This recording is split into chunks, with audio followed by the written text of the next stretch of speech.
The fire started at 3:42 a.m. Ashview had never seen anything like it. Flames tore through the Calin house. Neighbors called 911 shaking. Inside, the scene was chilling. Maria Calin lay in bed, blanket pulled neatly around her. No struggle, no scream. Her children were near their doors, ages 8, 6, and 4, all unconscious, drugged. Detectives were puzzled. None of the victims died from the fire. The sedatives did the work first. Flames were just a cover. Jack Calin, husband and father, was missing. He was found hours later in his truck, hands gripping the wheel, eyes blank, no emotion. At first, Jack said nothing. Then, "I went for a drive. Needed air." Police didn't buy it. Neighbors heard arguing the night before. Neighbors saw Jack pacing, shouting quietly. Forensics revealed crushed pills in all 4 victims. Prescription sedatives, fast-acting, administered carefully. Jack insisted Maria gave them the kids, insisted he didn't know. But investigators were unconvinced. Then came the truth. Jack had tried to conceive for years. Medical reports confirmed infertility. He could not father children. When Jack learned his children were not biologically his, he confronted Maria. She didn't deny it. She admitted it. She had been having an affair, years long.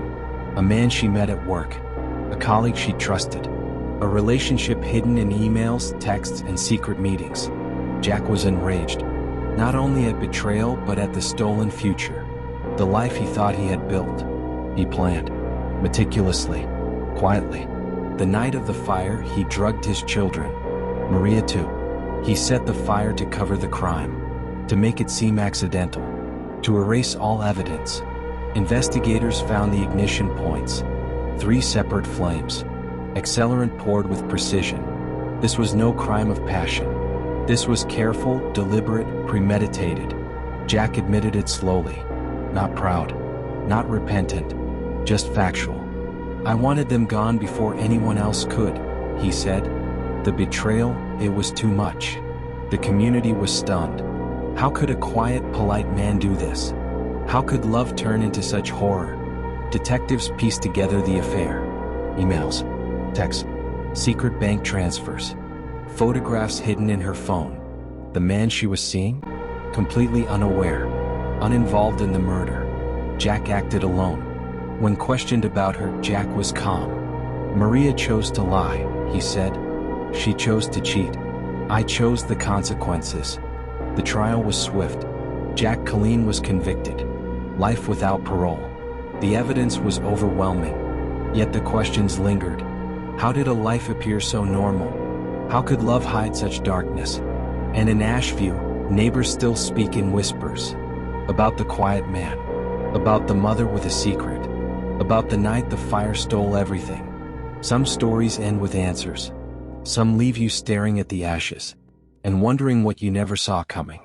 The town tried to breathe again. Jack Calin was behind bars. The case seemed closed, but detectives couldn't shake it. Something about Maria didn't add up. Her affair was no secret now. Emails, texts, dinner receipts, bank transfers. She had met the man at a company retreat years before. She was careful, precise, calculated. But was it just a simple affair? Or something darker? Detectives began digging into Maria's life. Her phone records, her social media, her friends, her work colleagues. They found inconsistencies, minor lies, small contradictions. But then bigger lies surfaced. She had been opening accounts under false names, buying flights, hotels, luxury items, cash withdrawals that didn't match her salary. And one name kept appearing, a man named Simon Krauss. Not just her lover, her secret, her obsession. She had been giving him money, a lot of it. He was mysterious, a contractor she claimed was a friend from work. But bank transfers showed he received tens of thousands over the past 5 years. Detectives began connecting dots. Jack had been blindsided, but had Maria been manipulating him for years? Holt, the lead investigator, started retracing her steps. One night at a bar, she met Simon. A casual conversation? No. Witnesses said she was intense, focused, determined. She wanted something from him, and he delivered. Not love, not affection, power, control. Maria had become a master at hiding her motives. She would tell Jack what he wanted to hear, pretend to be a loving wife, while funneling money to Simon, while living a double life. It was more than infidelity. It was a manipulation machine. She created tension, emotional dependence. She made Jack believe he was the provider, but she controlled the strings.